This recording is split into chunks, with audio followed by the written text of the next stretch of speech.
우리 집 식모년? 앞에서 효부인 것처럼만 좀 연기해주면 부려먹기 딱 좋아. 여러분, 지금 들으신 이 충격적인 대화는 며느리가 친구들과 나눈 진짜 속마음입니다. 그리고 이 모든 대화를 문틈 사이로 듣게 된 한 여성이 있었습니다. 바로 70평생을 오직 가족만을 위해 살아온 박영자 씨였죠. 박영자 씨는 그 순간 온몸이 얼어붙는 것을 느꼈습니다. 가슴 한복판에 날카로운 비수가 꽂히는 듯한 숨이 멎을 것 같은 고통이 밀려왔습니다. 평생을 바쳐 사랑하고 돌봤던 가족에게 자신이 어떤 존재였는지 깨닫게 된 순간이었습니다. 박영자 씨는 새벽 5시가 되면 어김없이 눈을 뜹니다.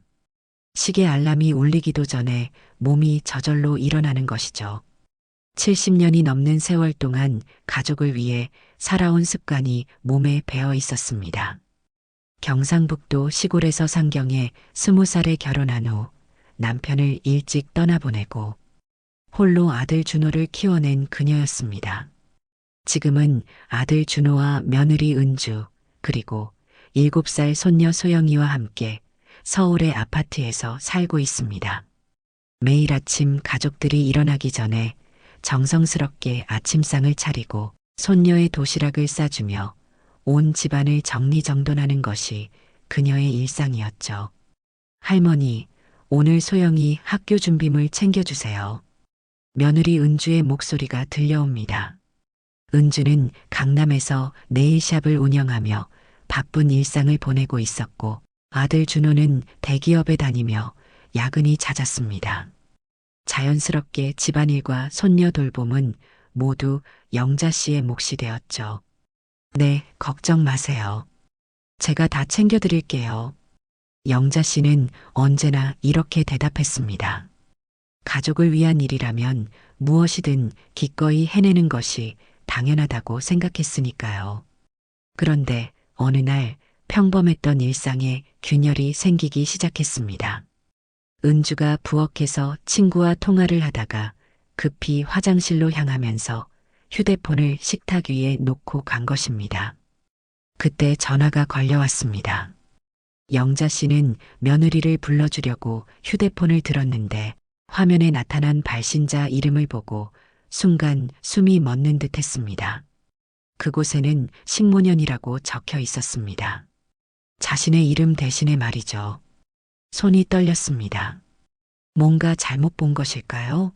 아니면 같은 이름의 다른 사람일까요? 하지만 아무리 봐도 그 전화번호는 분명히 자신의 것이었습니다. 며느리가 화장실에서 나와 휴대폰을 가져가려 할 때 영자 씨는 아무 말도 할 수 없었습니다. 가슴 한복판에 못이 박히는 듯한 아픔이 밀려왔지만 표정 하나 바꾸지 않고 그저 조용히 뒤돌아섰을 뿐이었습니다. 그날 밤 영자 씨는 잠을 이룰 수 없었습니다. 평생을 바쳐 사랑하고 돌봤던 가족에게 자신이 어떤 존재였는지 깨닫게 된 순간이었습니다. 저녁 식사 시간이 되었습니다. 가족들은 평소와 다름없이 식탁에 둘러앉았습니다.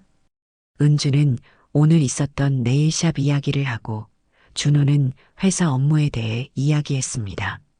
소영이는 학교에서 있었던 재미있는 일들을 신나게 들려주었죠. 하지만 영자 씨만큼은 달랐습니다. 평소라면 가족들의 이야기에 맞장구를 치며 관심을 보였을 텐데 그날은 조용히 밥만 먹고 있었습니다. 가슴속 깊은 곳에서 무언가가 서서히 변하고 있다는 것을 느끼면서 말이죠. 어머니, 괜찮으세요? 오늘 좀 조용하시네요. 준호가 걱정스럽게 물어봤습니다. 아니야, 괜찮다. 그냥 좀 피곤해서 그래. 영자 씨는 담담하게 대답했습니다. 하지만 속으로는 생각했습니다. 정말 괜찮을까요? 이대로 계속 살아가도 될까요? 자신에게 정말 중요한 것이 무엇인지 처음으로 진지하게 고민하기 시작한 밤이었습니다. 며칠이 지나면서 영자 씨는 며느리 은주의 행동을 더욱 세심하게 관찰하기 시작했습니다. 그동안 당연하다고 여겼던 많은 것들이 이제는 다르게 보이기 시작했죠. 어머니, 소영이 간식은 제가 사온 걸로만 주세요. 요즘 아이들 비만이 문제라고 하잖아요. 어머니, 빨래할 때 세제 너무 많이 쓰시는 것 같아요. 환경에도 안 좋고 돈도 아까워요. 어머니, 가스레인지 끄는 거 자꾸 깜빡하시네요. 혹시 기억력에 문제가 있는 건 아니죠? 은주의 이런 말들이 예전에는 며느리의 세심한 배려로 느껴졌는데 이제는 자신을 통제하려는 시도로 들리기 시작했습니다. 그러던 어느 날 오후 소영이가 학교에서 돌아와 배가 고프다고 했습니다. 할머니, 배고파요. 뭔가 먹을 거 없어요? 그래, 우리 소영이 배고프구나. 할머니가 라면 끓여줄까? 영자 씨는 손녀를 위해 부엌으로 향했습니다. 라면을 끓이던 중에 작은 실수가 일어났습니다. 냄비를 옮기다가 손이 미끄러져 뜨거운 국물이 바닥에 엎질러진 것입니다. 순간 부엌 바닥은 라면과 국물로 엉망이 되었고 영자 씨는 당황한 채로 걸레를 가지러 갔습니다. 바로 그때 은주가 들어왔습니다. 아휴, 이게 뭐예요? 어머니, 나이 들어서 이것도 제대로 못하세요? 은주의 목소리에는 짜증과 답답함이 가득했습니다. 애한테 왜 그런 정크푸드를 먹이려고 하세요? 라면이 몸에 얼마나 안 좋은지 모르세요? 영자 씨는 걸레질을 하면서 아무 말도 하지 않았습니다. 하지만 가슴속에서는 무언가가 타오르기 시작했습니다. 단순한 실수를 가지고 나이 탓을 하며 손녀에게 라면 하나 끓여주는 것조차 문제 삼는 며느리의 모습이 이제는 참을 수 없을 만큼 불쾌했습니다. 미안하다. 조심하지 못해서. 영자 씨는 이렇게 사과했지만 속으로는 다른 생각을 하고 있었습니다. 정말 미안해해야 할 일일까요? 가족을 위해 요리하다가 생긴 작은 실수를 이렇게까지 핀잔을 들어야 하는 것일까요? 그날 밤 영자 씨는 자신의 방에서 조용히 무언가를 꺼내 들었습니다. 그것은 바로 통장과 각종 금융 서류들이었습니다.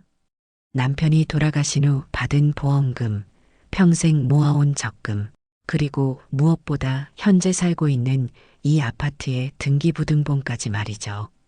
서류들을 하나하나 살펴보면서 영자 씨는 깨달았습니다. 자신이 생각했던 것보다 훨씬 많은 자산을 가지고 있다는 것을요. 보험금과 적금을 합하면 6억 원이 넘었고 아파트는 현재 시세로 팔면 3억 원 정도의 가치가 있었습니다. 무엇보다 이 아파트는 자신의 단독 명의로 되어 있었죠. 내가 이렇게 많은 돈을 가지고 있었구나. 영자 씨는 혼잣말을 했습니다.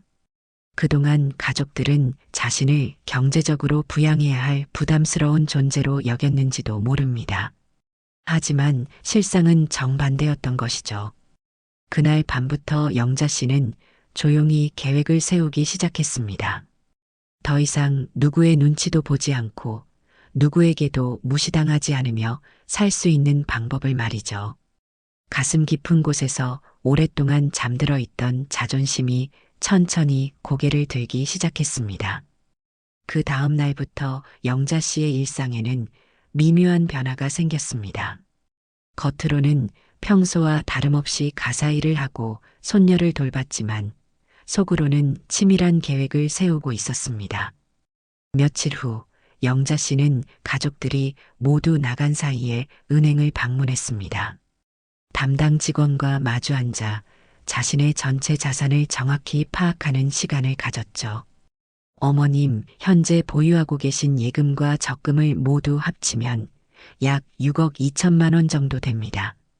그리고 남편분 명의로 되어 있던 보험금이 어머님 계좌로 이체된 것까지 포함하면 직원의 설명을 들으면서 영자 씨는 놀랐습니다. 자신이 생각했던 것보다 훨씬 많은 돈을 가지고 있었던 것입니다. 그리고 아파트 등기부등본을 확인해 보니 현재 거주하고 계신 아파트가 어머님 단독 명의로 되어 있네요. 현재 시세로는 약 3억 5천만 원 정도의 가치가 있습니다. 영자 씨는 고개를 끄덕였습니다. 남편이 돌아가시기 전에 모든 재산을 자신 명의로 정리해 두었던 것이 이제야 의미가 있다고 느껴졌습니다. 혹시 부동산 매매에 대해서도 상담받고 싶으시다면 저희 은행과 제휴된 공인중개사 사무소를 소개해 드릴 수 있습니다. 그렇게 해주세요. 영자 씨의 목소리에는 이전과 다른 확신이 담겨 있었습니다. 그날 오후 영자 씨는 부동산 중개사무소도 방문했습니다. 현재 살고 있는 아파트의 정확한 시세를 알아보고 매매 절차에 대해서도 자세히 문의했죠. 이 아파트 같은 경우에는 금방 팔릴 것 같은데요. 위치도 좋고 관리도 잘 되어 있어서 많은 분들이 관심을 가지실 겁니다. 중개사의 말을 들으면서 영자 씨는 마음속으로 계획을 더욱 구체화했습니다. 집으로 돌아온 영자 씨는 자신의 방에서 조용히 짐을 정리하기 시작했습니다. 평생 모아온 사진들, 소중한 추억이 담긴 물건들, 그리고 꼭 필요한 옷가지들을 골라내어 작은 가방에 담았습니다. 가족들에게는 아무 말도 하지 않았습니다. 준호가 어머니, 방 정리하세요? 라고 물어봐도 그냥 오래된 것들 좀 버리려고라고만 대답했죠. 며칠 동안 영자 씨는 인터넷을 통해 제주도의 작은 펜션들을 알아봤습니다. 조용하고 바다가 보이는 곳, 혼자 살기에 적당한 크기의 방이 있는 곳들을 중심으로 말이죠. 어느 날 밤 가족들이 모두 잠든 후 영자 씨는 거실에 혼자 앉아 마지막 점검을 했습니다. 은행 서류, 부동산 매매 계약서, 제주도 펜션 예약 확인서까지 모든 준비가 완료되었습니다. 이제 정말 끝내야겠구나. 영자 씨는 깊은 한숨을 쉬었습니다. 그것은 체념의 한숨이 아니라 새로운 시작을 앞둔 각오의 한숨이었습니다. 그 순간 영자 씨는 지난 몇십 년간의 자신의 삶을 돌아봤습니다. 남편을 떠나보낸 후 오직 아들과 그의 가족만을 위해 살아온 세월들, 자신의 행복은 뒤로 밀어두고 오직 가족의 편의만을 생각했던 나날들. 하지만 그 결과가 무엇이었나요? 식모년이라는 이름으로 저장된 연락처와 끊임없는 간섭, 그리고 작은 실수조차 용납하지 않는 냉정한 시선들 뿐이었습니다. 내일이면 모든 게 달라질 거야. 영자 씨는 마음속으로 다짐했습니다. 더 이상 누구의 그늘에서 살지 않겠다고, 이제는 자신만의 인생을 살아가겠다고 말이죠. 드디어 그날이 왔습니다. 영자 씨가 오랫동안 준비해온 모든 것을 실행에 옮길 날 말이죠. 저녁 식사 시간, 평소와 다름없이 가족들이 식탁에 둘러앉았습니다. 하지만 영자 씨의 표정만큼은 사뭇 달랐습니다. 이전의 온화하고 순종적인 모습 대신 어딘가 단단하고 결연한 기운이 감돌았죠. 가족들아, 오늘 할 말이 있어서 이렇게 자리를 마련했다. 영자 씨의 진지한 목소리에 모두가 고개를 들었습니다.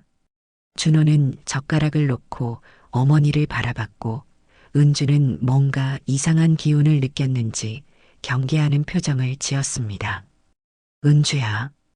영자 씨가 며느리를 직접 불렀습니다. 너는 나를 어떻게 생각하니? 갑작스러운 질문에 은주는 당황했습니다. 어머니.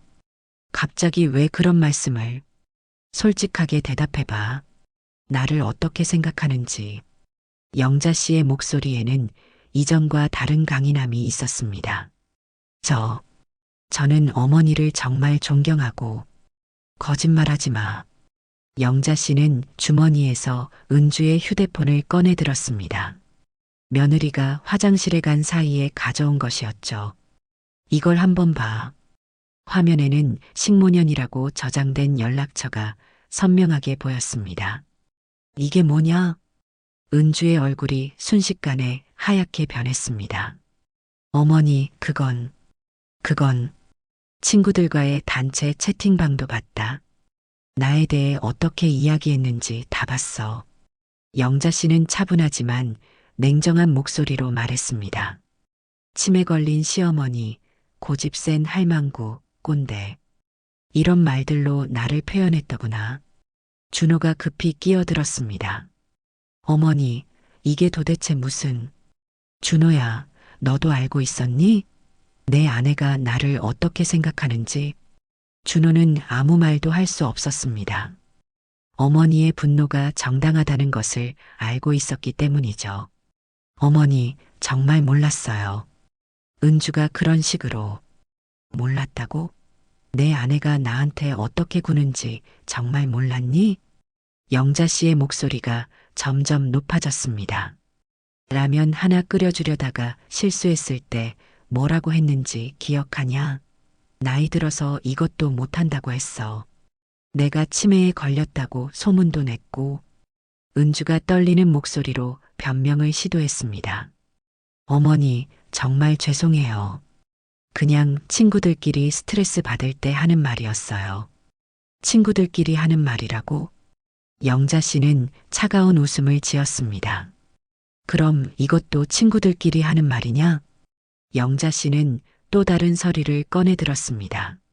이 집 팔았어. 순간 식탁이 정적에 휩싸였습니다. 뭐라고요? 준호가 믿을 수 없다는 표정으로 물었습니다.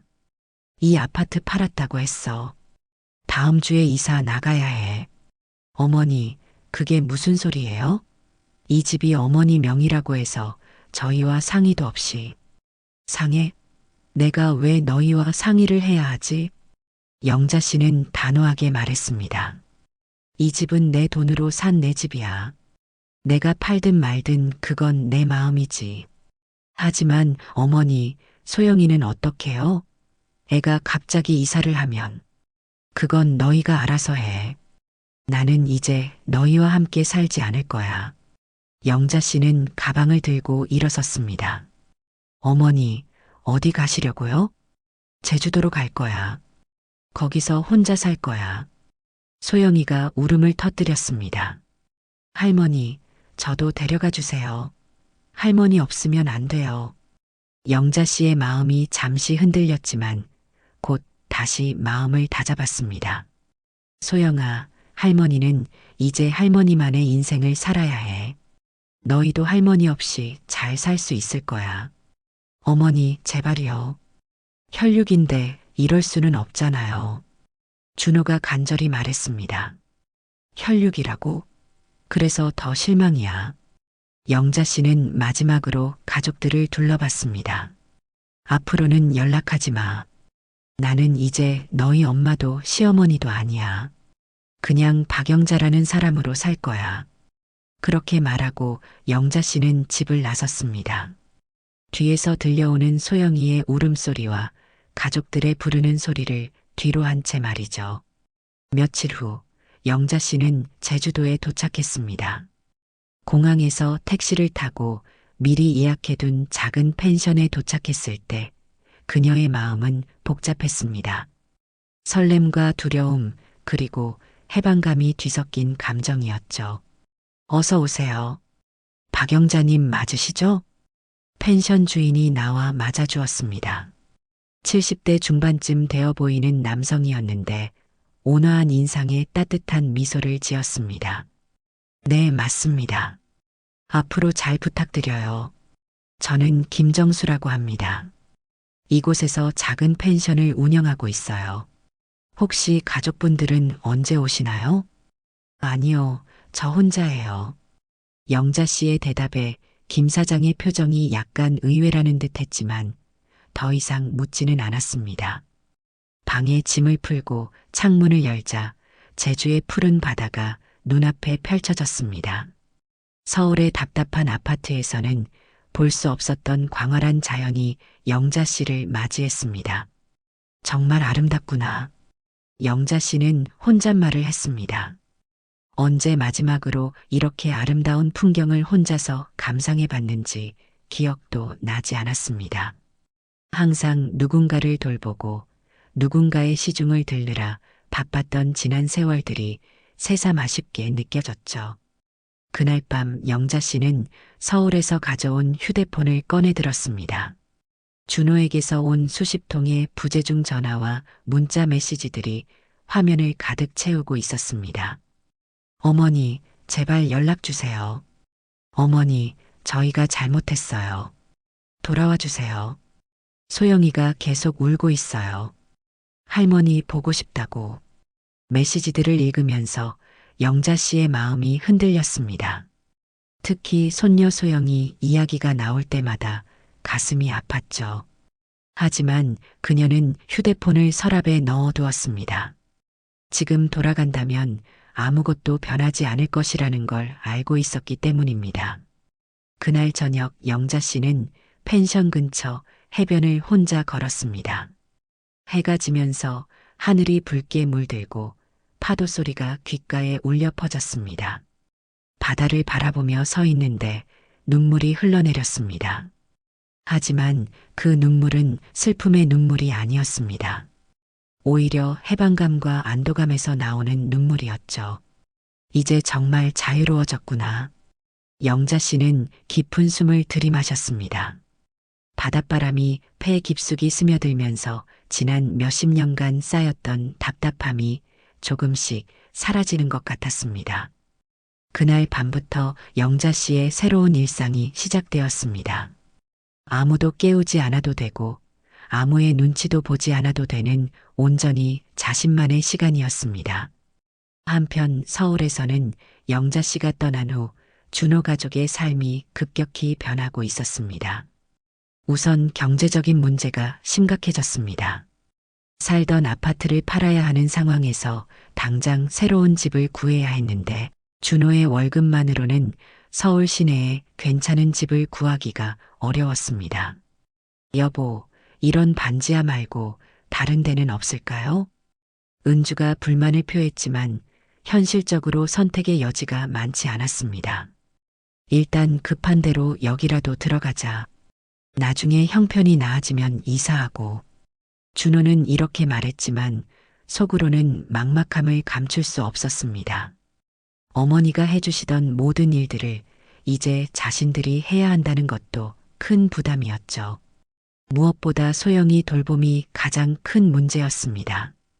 지금까지 할머니가 전담해왔던 아이 돌봄을 이제 부부가 번갈아 해야 했는데 둘 다 직장 때문에 시간을 내기가 어려웠습니다. 소영아, 오늘은 아빠가 일찍 들어올 테니까 혼자 있어도 되지? 싫어요. 할머니는 언제 와요? 소영이는 매일 할머니를 찾았습니다. 그때마다 준호와 은주는 답답함을 느꼈죠. 그러던 어느 날 설상가상으로 준호에게 회사에서 권고사직 통보가 내려왔습니다. 구조조정이라고 하는데 사실상 잘린 거나 마찬가지야. 준호는 집에 돌아와 은주에게 말했습니다. 그럼 우리 어떻게 살아요? 이 집 월세도 못 내겠는데. 은주의 네일샵도 상황이 좋지 않았습니다. 어머니 돌봄과 육아 때문에 가게에 신경을 제대로 쓸 수 없었고 그 결과 단골 손님들이 하나둘 떠나기 시작했습니다. 사장님, 요즘 너무 바쁘신 것 같아서 다른 데서 받는 게 나을 것 같아요. 손님들의 이런 말을 들을 때마다 은주는 절망감을 느꼈습니다. 시어머니가 있을 때는 집안일 걱정 없이 일에만 집중할 수 있었는데 이제는 모든 것이 꼬여버린 것 같았습니다. 결국 몇 달 후 은주의 네일샵은 문을 닫게 되었습니다. 이 모든 게 시어머니 때문이야. 은주는 분노를 감추지 못했습니다. 시어머니가 갑자기 그런 식으로 나가버리니까 우리가 이렇게 된 거 아니야? 하지만 준호는 다르게 생각했습니다. 은주야, 우리가 어머니한테 너무 심했던 것 같아. 심하긴 뭐가 심해요? 우리가 뭘 잘못했다고. 넌 어머니를 식모년이라고 저장해놨잖아. 그건 그냥 친구들하고 장난으로. 부부 사이의 갈등은 점점 깊어져 갔습니다. 몇 달 후 결국 준호와 은주는 이혼하게 되었습니다. 은주는 다른 남자를 만나 서울을 떠났고 준호는 소영이와 단둘이 남게 되었습니다. 아빠, 할머니는 정말 안 와요? 소영이가 물어볼 때마다 준호는 가슴이 아팠습니다. 어머니께 전화를 걸어봤지만 받지 않으셨고 제주도까지 찾아가려고 해도 정확한 주소를 알 수 없었습니다. 소영아, 아빠가 잘해줄게. 할머니 없어도 우리 잘 살 수 있어. 하지만 준호 자신도 확신이 서지 않았습니다. 직장을 잃고 아내마저 떠난 상황에서 아이까지 혼자 키워야 한다니. 어머니가 얼마나 큰 도움이 되었는지 이제야 절실히 깨닫게 되었습니다. 한편 제주도에서 영자 씨의 새로운 삶은 서서히 안정을 찾아가고 있었습니다. 펜션에 정착한 지 한 달이 지나면서 영자 씨는 지역 주민들과 어울리기 시작했습니다. 특히 근처 마을 노인정에서 사진 동호회 활동에 참여하게 되었는데 이는 그녀에게 새로운 즐거움을 주었습니다. 영자 씨, 오늘 찍은 사진 정말 잘 나왔어요. 동호회 회원들이 칭찬을 해주었습니다. 제주의 아름다운 풍경을 담은 영자 씨의 사진들은 소박하지만 따뜻한 감성이 담겨 있어 사람들의 호평을 받았죠. 고맙습니다. 이렇게 좋은 풍경이 있으니까 사진도 잘 나오는 것 같아요. 영자 씨는 겸손하게 말했지만 속으로는 뿌듯함을 감출 수 없었습니다.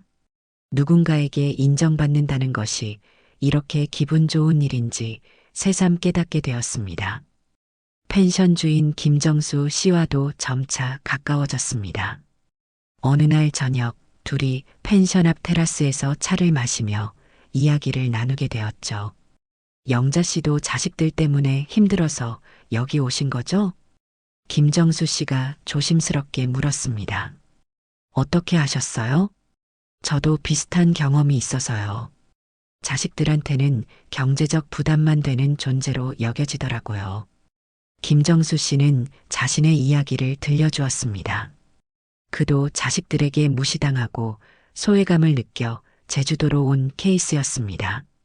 처음에는 원망도 많이 했어요. 내가 이렇게 키워놨더니 이럴 수 있나 싶어서. 그런데 여기 와서 살아보니까 오히려 자유롭더라고요. 맞아요. 저도 그런 느낌이에요. 영자 씨는 고개를 끄덕였습니다. 우리는 이제 누굴 위해 사는 게 아니라 우리를 위해 살아야 해요. 김정수 씨의 말에 영자 씨는 깊이 공감했습니다. 몇 달 후 지역 문화센터에서 사진 전시회가 열렸습니다. 영자 씨도 자신의 작품 몇 점을 출품했는데 전시회 제목을 새로운 시작이라고 정했습니다. 와, 이 사진 정말 좋은데요? 누가 찍으셨어요? 관람객들이 영자 씨의 사진을 보며 감탄했습니다. 제가 찍었어요. 영자 씨는 수줍게 대답했습니다. 평생 누군가를 돌보는 일에만 매달려 살았던 그녀에게 이런 개인적 성취는 새로운 경험이었습니다. 정말 감성이 있으세요. 전문적으로 배우신 건가요? 아니에요. 그냥 취미로 시작한 거예요. 사람들의 칭찬을 들으면서 영자 씨는 자신도 모르게 미소를 지었습니다. 이런 순수한 기쁨을 느껴본 것이 언제였는지 기억도 나지 않았습니다. 전시회가 끝난 후 김정수 씨가 다가왔습니다. 영자 씨, 정말 축하해요. 사진 반응이 너무 좋았어요. 고마워요. 정수 씨 덕분에 용기를 낼 수 있었어요. 이제 정말 새로운 시작이네요. 김정수 씨의 말에 영자 씨는 고개를 끄덕였습니다. 정말로 새로운 시작이었습니다. 더 이상 누구의 어머니도 누구의 시어머니도 아닌 오직 박영자라는 한 사람으로서의 시작 말이죠. 제주도에서의 생활이 1년을 넘어가면서 영자 씨는 완전히 새로운 사람이 되어 있었습니다. 어느 날 오랫동안 꺼두었던 휴대폰에서 준호의 전화가 걸려왔습니다. 어머니, 전화기 너머로 들려오는 준호의 목소리는 많이 지쳐 보였습니다. 나는 이제 내 어머니가 아니라고 했잖아. 영자 씨의 목소리는 차분하지만 단호했습니다. 어머니, 제발이요. 소영이가 할머니를 너무 보고 싶어 해요. 그건 너희가 해결할 문제야. 어머니, 저희가 정말 잘못했어요. 은주도 많이 반성하고 있고. 은주? 그 여자 아직도 거기 있어? 아, 아니요. 이혼했어요. 준호의 목소리가 더욱 작아졌습니다. 그럼 소영이는? 저랑 같이 살고 있어요. 어머니, 정말 힘들어요. 혼자서는 도저히. 그럴 줄 알았어.